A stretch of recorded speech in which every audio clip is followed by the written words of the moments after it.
이제 우리 회사를 변경할 건데 이제 일반 전표 창 닫으시고, 자 우리 프로그램에서 자 회사를 바꾸는 건 우측에 회사 변경이 회사라고 있을 거예요. 우측에 보시면 우측 오른쪽에 여기 회사라는 버튼이 있죠. 자, 이 버튼 클릭하시면 회사를 바꿀 수 있게 되고, 우리 여기 1113번이라고 치시면 다음 전자가 나올 거예요.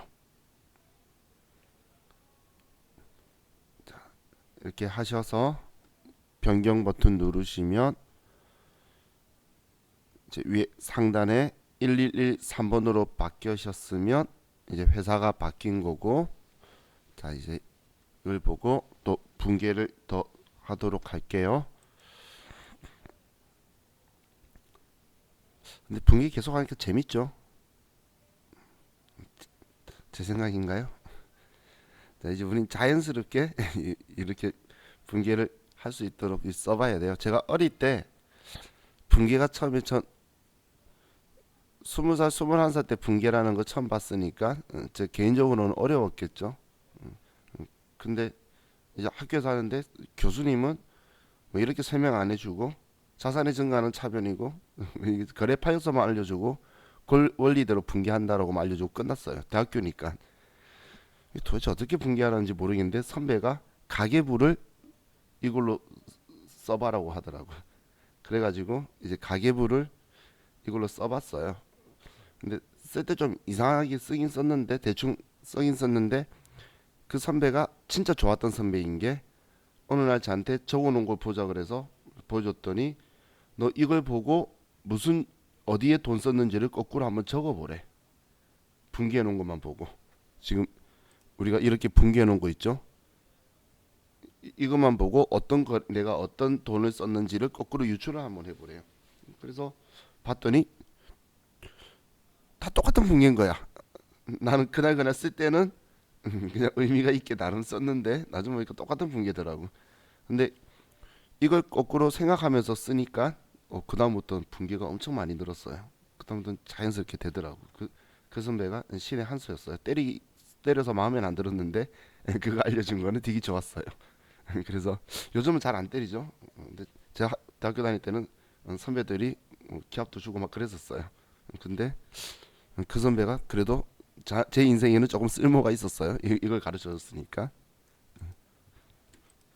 그래서 제가 그 선배 때문에 느꼈던 게, 후배를 혼낼 때는 혼내더라도 뭔가를 알려주고 혼내면 나중에 후배가 날 생각하겠구나 이 생각이 들더라고. 자, 지금 제가 전표 입력에 대해서 계속 강조하고 숙제 내주고 계속 연습시키고 그럴 거예요. 근데 왜 제가 그런 행동을 하냐면, 우리 시험은 많은 사람들이 레벨이 높아질수록 다른 세법이 늘어난다 생각하는데 베이스는 전표 입력이에요. 그래서 전표 입력이 원활할 때 플러스 알파가 들어가야 되지, 나중에 세법 공부하죠.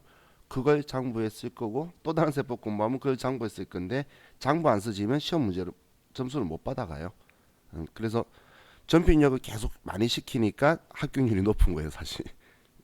근데 이제 다른 걸 많이 알려주는 것보다 일단 전표 입력 잡는 게 제일 중요하기 때문에, 여러분도 전표 입력 연습을 많이 하도록 제가 계속 잔소리처럼 이야기할 거예요. 자, 이제 6월 5일 거부터 봅시다. 자, 매출 초 현대전자로부터 받을 외상 매출금 1,000만 원을 주식회사 LG전자 발행 약속 어음으로 배서 양수받다. 이번엔 내가 거꾸로 배서 양수받은 거예요. 이걸 우리 전에 자수 타수할 때 타수인 거예요. 받았을 때 쓸 때. 자, 그럼 일단 우리는 이 받았던 어음이 만기되면 현대전자한테 가는 게 아니고 LG전자 발행한 그곳으로 가겠죠. 그래서 우리 장부에는 LG전자한테 받아야 되는 어음이라고 써둘 거예요. 그리고 자금관리 쪽에 가면 LG전자가 부도나면 현대전자한테 가서 돈 받아야지. 그러기 위해서 적어는 두는데, 분기에서는 이제 그건 신경 안 쓰고 1차 거래처만 1차적으로 받을 것만 써두게 될 거예요. 자, 그래서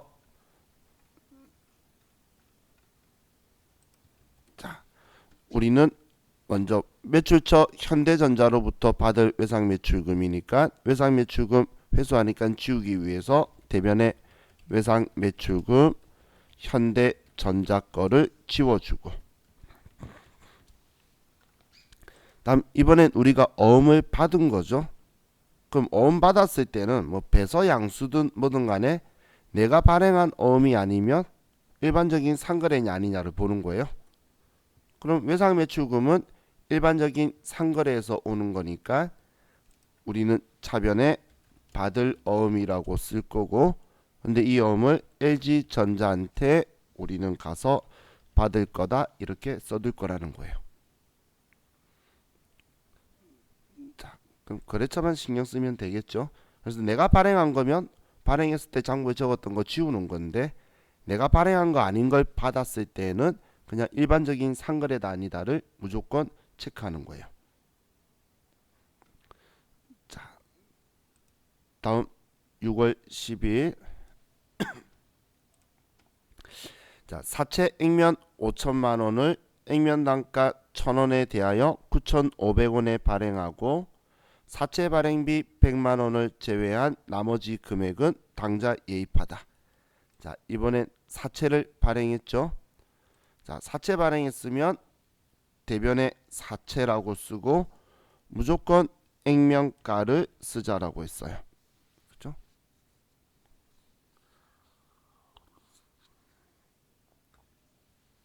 그럼 이제 우리가 받은 돈을 쓸 건데, 근데 보니까 지금 우리가 얼마를 받았다라는 걸 모르겠죠.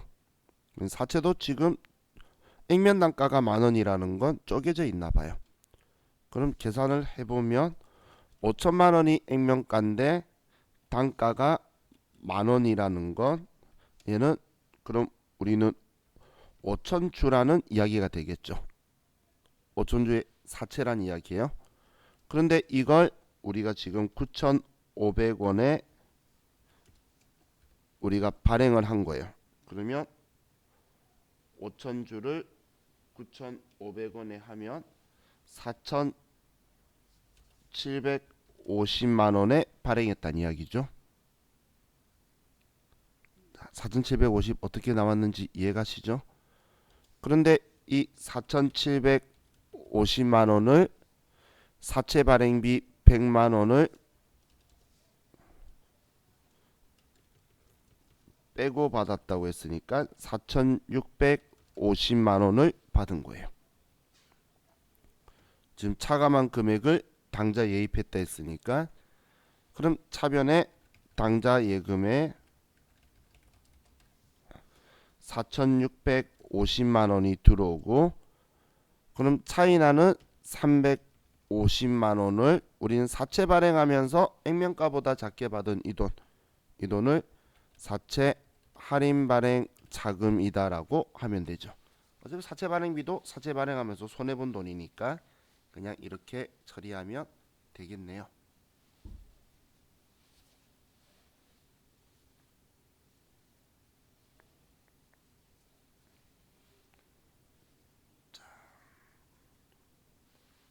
다음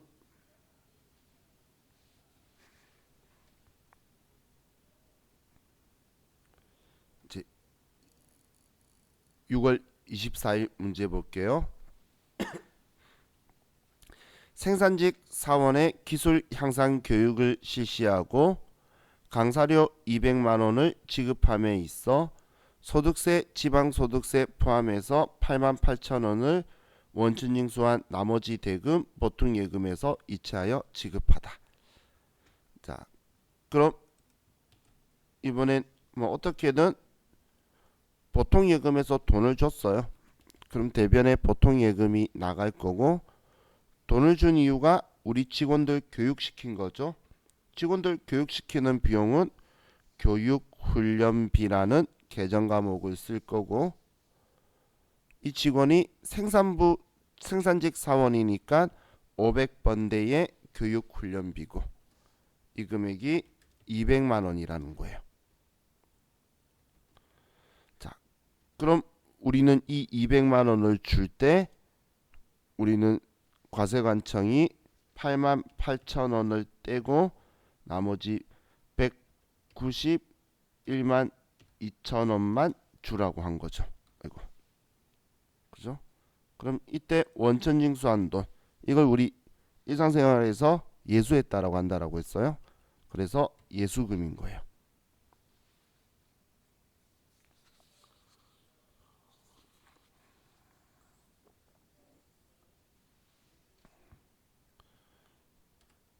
자, 다음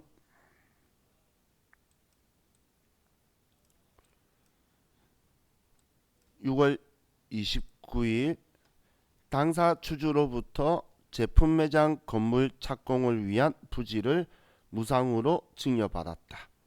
토지의 공정가치는 2억 원이며 취득세와 등록세 600만 원은 현금으로 지급하다. 기준시가는 1억 5천만 원이다. 자, 그럼 이번엔 자산의 무상 취득이네요. 제품 매장 건물 착공하기 위한 부지면 우리는 토지를 받은 거고, 이걸 무상으로 받은 건 자산 수증 이익이다라고 처리할 거고, 취득세 등록세는 현금으로 지급했대요. 자, 그럼 일단 붕괴할 계정 과목의 위치는 전부 다 우리가 잡았고, 자, 그럼 대변에 자, 현금으로 지급한 거는 600만 원인데, 자, 자산 수증 이익이라는 건 얘는 공정 가치로 인식하는 거라 그랬죠. 그래서 2억 원이다라고 써줄 거예요. 그럼 자산의 무상 취득 원가는 공정가액의 취득 시 부대 비용이니까 2억 600만 원이다라고 얘는 인식을 하면 되겠죠. 자, 이 기준시가가 뭐 할 때 쓰는 거죠?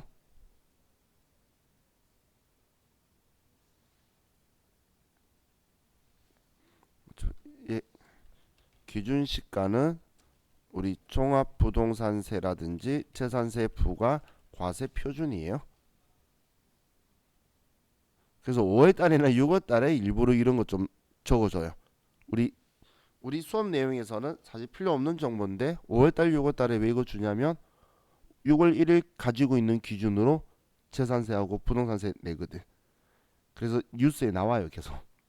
네이버나 뭐 이런 거 여러 나오니까 사람들이 어디서 본 것 같아. 그래서 쓰고 싶도록 유도하려고 그때쯤 되면 한 번씩 나와요. 우리 기준시가고 얘는 공시지가는 땅만 가지고 한 거고, 기준시가는 땅하고 건물하고 다 같이 잡은 게 기준시가예요. 지금 여러분들 요즘 뉴스에도 기준시가를 높인다 뭐 이런 이야기 나오는 거 본 적 있나요? 저도 사실 뭐 이쪽 관련 공부 안 하면 관심은 없을 거예요. 제 집이 없으니까. 그런데 이제 자기 집이 있으면 세금을 진짜 집 가격의 몇 퍼센트라고 세금을 해야 되는데, 그런데 이 가격이 시가의 60% 70%밖에 안 된 거예요. 근데 그걸 알고 국가가 그렇게 세금 부과하고 있어서 세금을 높이지 말고 진짜 실질적인 거래 가격으로 높이자라는 게 지금 이야기하면서 이야기하고 있는 거예요.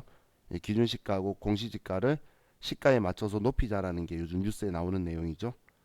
왜 실제 거래 금액보다 낮게 잡아놓고 세금을 부과시키고 있으면서 세율 높인다는 이야기 안 나오게 그냥 실제 거래 가격으로 맞추는 게 현실성이 있는 거니까 그렇게 바꾸는 거예요.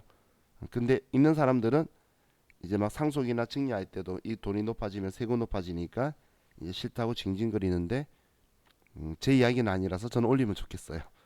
뭐 주고받을 게 없기 때문에. 그죠? 제 꿈이 양도세 한번 내보는 거예요. 아니 뭔가를 사서 팔아가지고 양도 차익을 남겨 세금을 내지, 뭐 얘네 탔다 팔면 집값 내리고 그러기 때문에 제 꿈이 양도세 한번 내보는 거예요. 그래서 저는 세금 오르는 거에 대해서 아주 긍정적이에요. 제 일이 아니기 때문에. 그죠?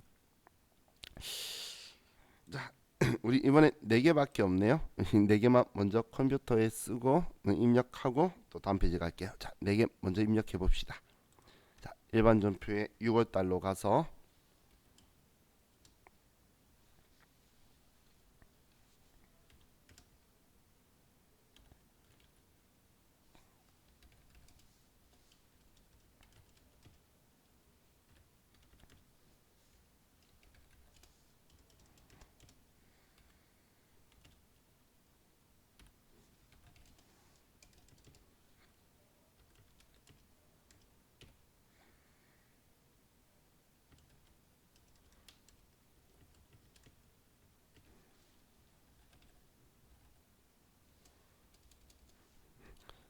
자, 우리 그 입력하시면서 입력하실 때에 만약에 차변에 사채 할인만인 자금 쓰려고 사채라고 쓰면 딱 사채만 바로 튀어나올 거예요. 이렇게 나오는 이유가 싱크로율이 100%인 계정 과목이 있으면 그 글자가 나와요. 그래서 그럴 때는 F2번 눌러서 사채 이런 식으로 줄여가지고 할자까지 쓰든지 아니면 쓸 때 아예 사채 할까지 하지 사채만 쓰면 그냥 이 글자만 툭 튀어나올 거예요.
자, 입력하시다가 만약에 뭔가 이상한 거 있든지 아니면 지금 붕괴하는 거에서 저 입력하세요라고 말했을 때 붕괴 이해 안 가는 거 있으면 글 남겨주시면 제가 또 그 위치에 맞춰가지고 또 다시 설명을 드릴게요.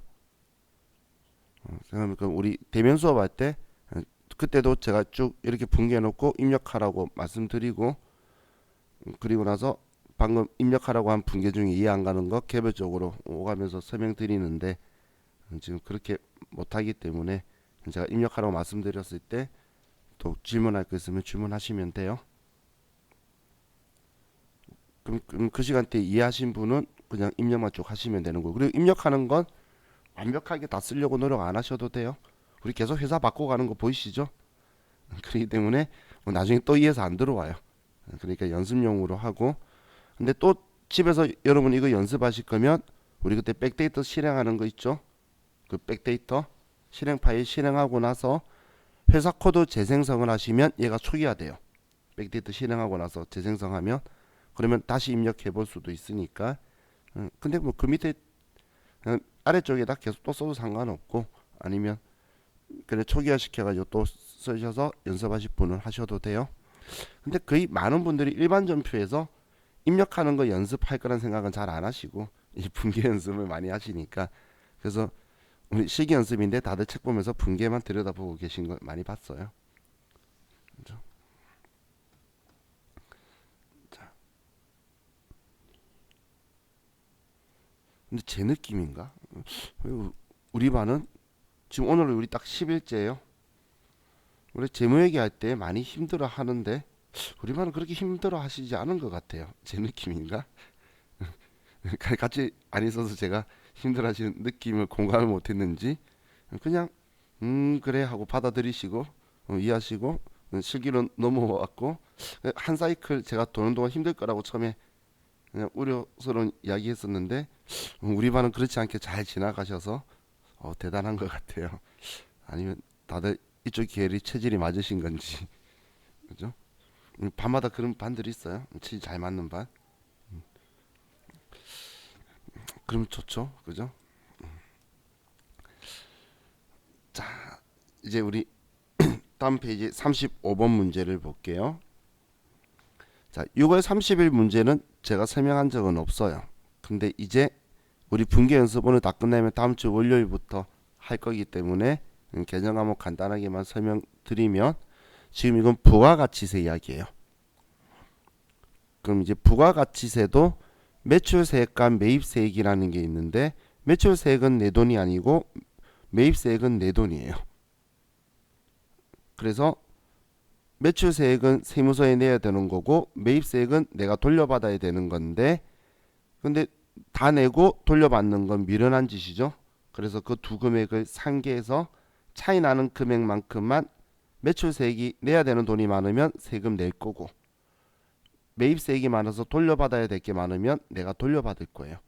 그럼 그걸 이제 정리를 해서 이제 신고하면서 장부상에 정리를 하는 거예요. 그럼 우리가 대신 받아서 납부하는 걸 예수금이라고 한다라는 건 이제 아시겠죠? 그럼 이 예수금 중에서 부가가치세도 매출세액은 받아서 내는 건데 거래가 빈번하기 때문에 우리는 매출세액은 개정 과목으로 세금 개정 과목으로 부가세 예수금이라는 개정 과목을 써요. 매출세액은 내 돈이 아니고 받아서 낼 거예요. 그리고 내가 돌려받을 수 있는 우리 세금들 있죠. 그걸 공제되는 매입세액이라고 하는데 이 매입세액은 부가세 대급금이라는 개정 과목을 쓸 거예요. 그럼 우리 부가세 예수금은 내 돈 아니 예수금이 내 돈 아니니까 부채라서 우리가 평소에 돈 받았을 때 대변에 부채로 예수금이라고 대변에 써두고 부가세 대급금은 자산으로서 차변에 써둘 거예요. 내 돈이니까 나중에 얘 지우고 이 돈 돌려받을 거라는 거예요. 그럼 이 두 개를 우리가 정리하는 분계를 하면 정리하는 분계는 서로 반대로 회계 처리를 할 거예요. 회계 처리를. 그래서 평소에는 대변에 쌓여 있는 걸 정리할 거면 이제 그 금액을 반대쪽으로 차변에 써줄 거라는 거예요. 그래서 부가가치세 정리 분계의 기본 틀은 차변에 부가세 예수금이고 대변에 부가세 대급금이 정리하는 분계의 기본 틀인 거예요. 평소에 물건 팔 때는 부가세 받았을 때 매출세액이라 대변에 있을 거고 얘가 물건 사올 때는 차변에 있을 건데 정리하는 거니까 서로 반대로 회계 처리하기 위해서 이제 부채를 차변에 보내고 자산을 대변에 보내는 거예요. 그럼 이 두 금액의 차이가 이제 내가 낼 거다 돌려받을 거다라는 거예요. 그럼 우리가 납부세액이 나오게 되면 얘는 우리가 정리를 말일날 하고 다음 달 25일날 부가가치세 신고를 하기 때문에 다음 달 25일날 낼 거라고 미지급 세금이라고 정리할 거고 돌려받을 환급세액이 나오게 되면 내가 돌려받을 거니까 미수금이라고 쓸 거예요. 이렇게 분계될 거예요. 자, 지금은 그냥 이렇구나 정도만 보시고 나중에 부가가치세 공부하고 나서 보면 더 느낌이 잘 오실 거예요. 매일 매출 전표 쓰고 나면 매일 매출 전표에는 계속 얘네들이 같이 붙어 다닐 거예요. 자, 그럼 이 문제는 시험에 나오면 무조건 부가세 예수금 금액과 부가세 대급금 금액을 알려줘요. 이걸 왜 알려주냐면 우리가 시험 볼 때 매일 매출 전표라는 것도 입력한다라고 했죠. 그 매일 매출 전표엔 이 부가세 예수금, 부가세 대급금이 있는 거래를 다 입력하는 건데 그럼 어떤 사람은 맞추고 어떤 사람은 실수할 수도 있잖아요. 그럼 그 잔액이 틀리게 되겠죠. 그래서 이 금액을 알려줄 거예요. 이 금액을 그럼 알려주면 알려준 대로 그대로 제가 이게 틀이라 그랬죠. 분계에. 그럼 부가세 예수금 알려준 거 1174만 원이다. 부가세 대급금 알려준 거 1121만 5천 원이다. 이렇게 쓰고 그럼 이제 얘 둘이의 차이를 보는데, 자 그럼 이 돈에서 둘이 차이가 되니까 52만 5천 원이 되네요. 그럼 52만 5천 원이, 우리 지금 52만 5천 원이 매출세액이 더 많죠. 그래서 돈 내야 되고, 그리고 돈 더 내야 되는 거는 부채니까 대변에 미지급 세금이다라고 이렇게 써주는 게 예품계예요.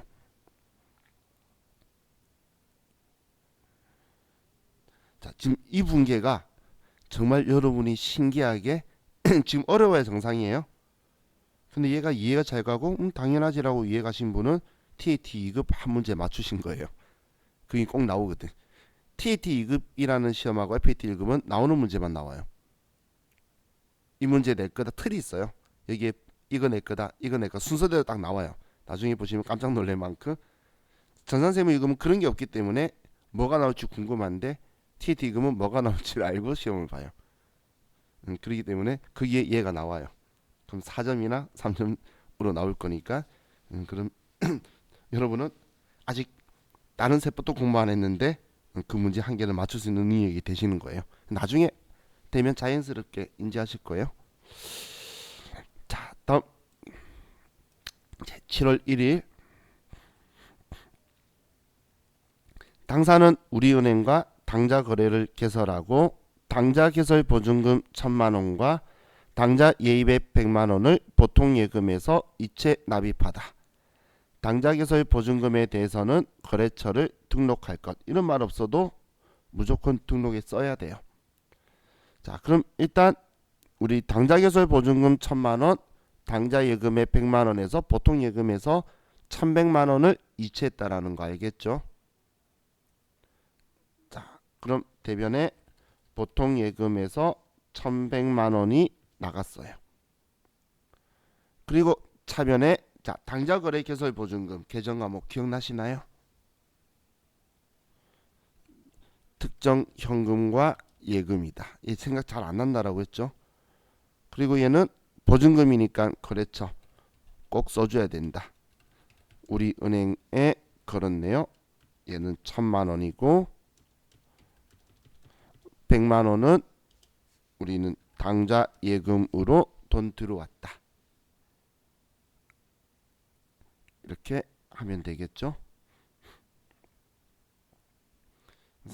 얘가 지금 그래도 우리 한지 얼마 안 됐기 때문에 특정 현금과 예금 생각나시는 분도 있고 기억이 안 떠오르신 분도 있을 텐데 시간이 지나면 생각 잘 안 나요. 잘 안 쓰거든.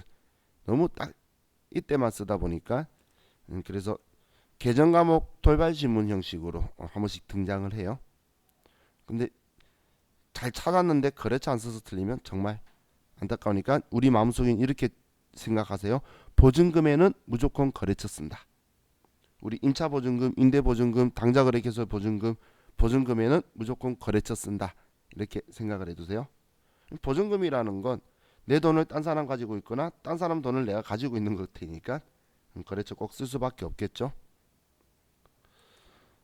자, 다음 7월 3일 현대전자로부터 토지 5천만 원을 장기 투자 목적으로 구입하고 대금은 약속 어음을 발행하여 지급하다. 자, 그럼 어음 발행했네요. 근데 어음 발행한 것보다 우리가 산 거는 토지를 사긴 샀는데 우리 영업 활동에 쓸 목적이 아니죠. 대놓고 투자 목적이라 그랬죠. 그러면 유형 자산으로 분류 못 하겠죠. 이때 투자 부동산이다라고 쓰는 거예요. 그럼 이 투자 부동산은 5천만 원이고 대변에 돈을 줘야 되는데 어음 발행했죠. 그럼 지급어음이 아니고 일반적인 상거래 아니잖아. 그래서 미지급금이다라고 쓰고 현대전자한테 갚아야 된다라고 써야 되는 거예요. 항상 일반적인 상거래다 아니다도 여러분들이 체크를 하실 수 있어야 돼요.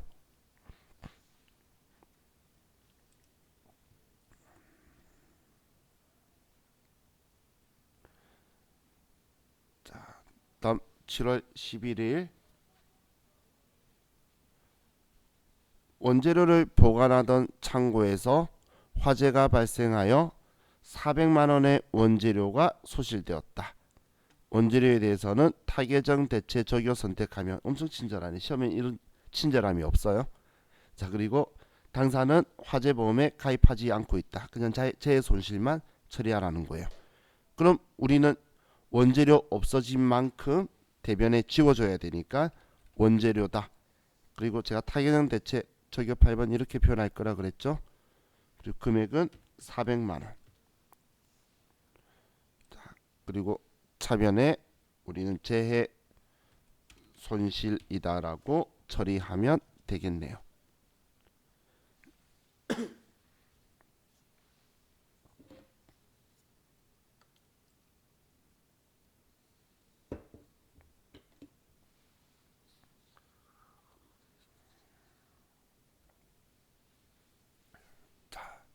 항상 재고 자산이 우리가 붕괴로 대변의 재고 자산이 오는 건 매출 원가에 포함 안 되는 것들만 쓸 거예요.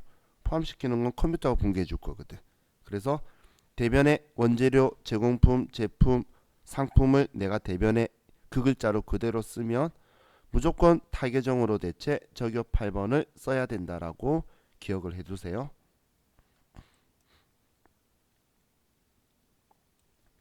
자, 다음 7월 16일 지난 5월 22일에 취득한 3호건설 주식의 시가 상승으로 보유 중인 주식의 2분의 1을 8,500원에 처분하고 대금은 보통예금 계좌로 입금받았다.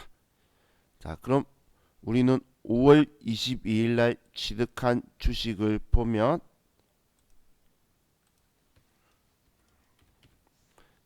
단기매매 증권 이거네요. 그죠? 우리 문제도 지금 444페이지 바로 앞 페이지에 위에 보면 문제 있는데 이때 700만 원이라고 사왔던 거 이거에 절반을 팔았으면 절반을 지워주면 되겠죠. 그죠? 그럼 350만 원만큼만 단기매매 증권을 지워주면 되겠네요. 그럼 우리는 대변에 단기매매 증권 350만 원을 지워주는 게 팔았으니까 첫 시작이고, 자, 그리고 차변에 보통 예금으로 돈을 받았는데 이런 주식 수를 봐야겠어요. 왜냐하면 8,500원이라 그랬으니까. 그럼 우리 5월 20일이 이 앞 페이지 여기에서 총 1000주였네요. 지금 이 문제죠. 그럼 500주를 판 거였어요. 자, 그럼 우리는 500주를 8,500원에 팔았으면 우리는 425만 원에 받게 됐네요. 이 돈을. 그럼 우리는 차이나는 125만 원을 단기 매매 증권 처분 이익이다라고 써줘야 되겠죠.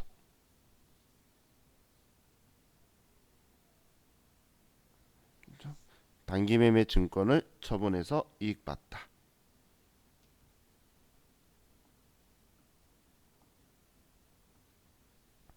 죄송해요. 제가 산수 틀렸네요. 75만 원이네. 그죠? 이건 제가 산수 틀린 거예요. 75만 원이죠.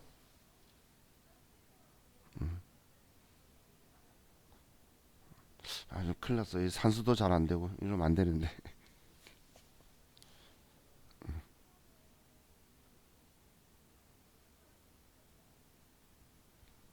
지금 없어. 이건 이따 말해 주려고 했는데 바로 입력하고 계신가 보네.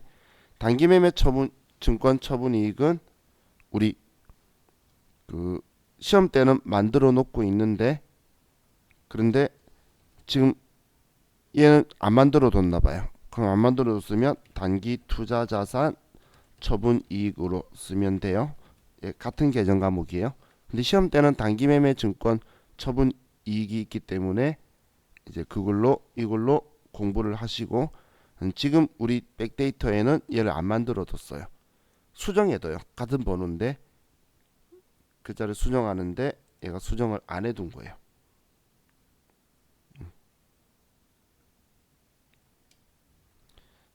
자, 다음 7월 24일 날 짱 주식회사에 수출한 3만 달러 제품의 외상 대금이 보통 예금 계좌에 원화로 환전되어 입금되었다. 자, 선적일 환율은 1달러당 1,000원. 7월 24일 현재 환율은 1달러당 1,180원이다. 자, 그럼 자, 우리는 먼저 선적일이라는 표현이 있는데 선적일이 수출한 날이에요. 우리 입장에서는 그럼 수출한 날에 장부에다가 기록을 해뒀겠죠. 그럼 자, 이건 이번 문제 답이 아니고 자 보시면 수출할 때에 수출 시에 장부에 이 수출하는 날이 선적일이에요. 그럼 이날 대변에 제품 매출 그리고 차변에 외상으로 했었나 봐요. 그럼 외상 매출금 그리고 짱 주식회사다 이렇게 썼는데 이때는 환율이 달러당 1,000원이라서 지금 우리가 수출한 게 3만 달러죠. 4만 달러라서 달러당 1,000원을 곱해주면 얘는 3천만 원이다라고 우리가 장부에 써뒀을 거예요.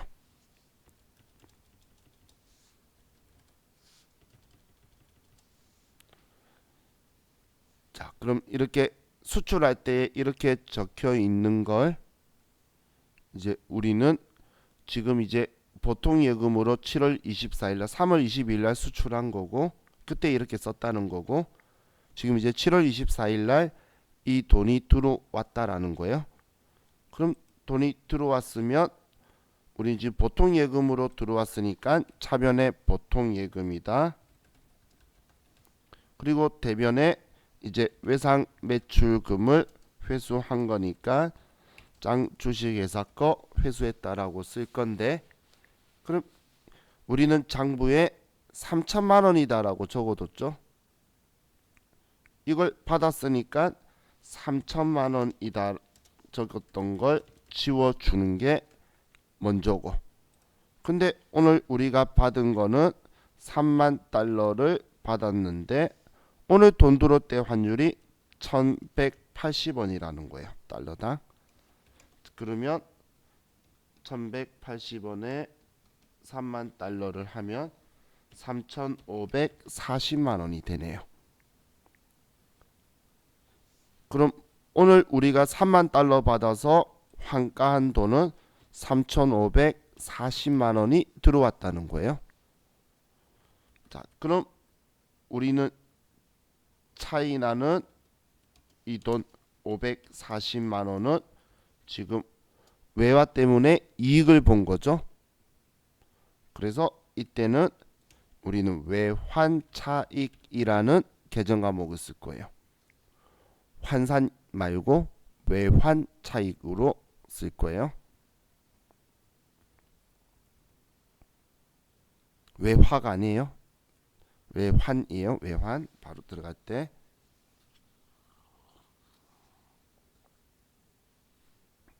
자, 다음 7월 27일 날 생산 직원 일 안에의 퇴직으로 퇴직금 1,000만 원 중 소득세 및 지방소득세로 73만 원을 원천 징수하고 차액을 전액 우리은행 보통예금 계좌에서 이체하였다.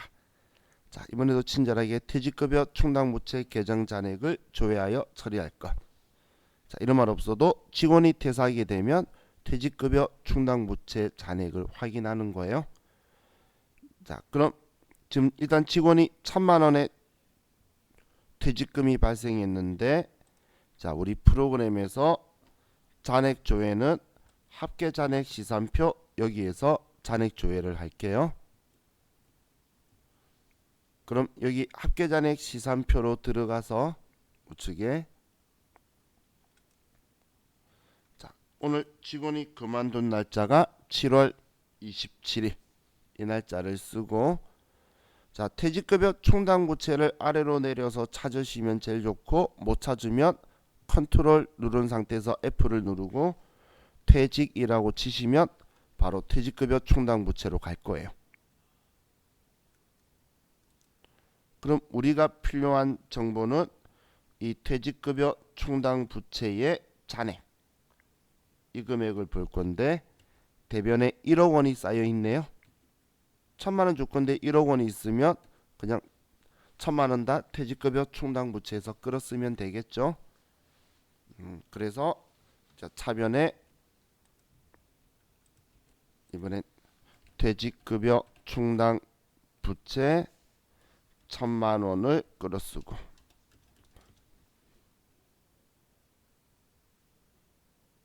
퇴직급여 충당 부채 1,000만 원 끌어쓰고 자, 그리고 문제가 안 보이네. 자, 우리는 73만 원을 원천 징수했어요. 어떻게든 우리가 돈 지급하면서 원천 징수하면 이걸 예수한다라고 한다라고 했죠. 예수금 73만 원. 자, 그리고 927만 원만 지급한 거죠. 이 돈을 보통 예금에서 이체했다.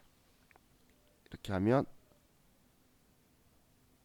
얘도 끝났네요.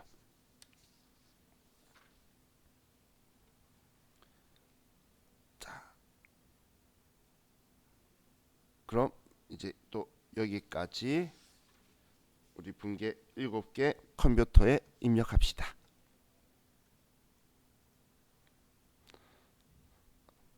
앞에 우리 창윤 씨가 물어본 것처럼 단기매매 증권 처분 이익이란 계정 과목 없을 거니까 단기 투자 자산 처분 이익으로 얘도 900번대에 같은 번호를 쓰는데 이름만 나중에 시험 때 이걸로 바뀌어져 있는 거니까 이걸로 생각하시고 단기매매 증권 처분 이익 쓰시면 돼요. 자, 그럼 자, 입력하도록 합시다.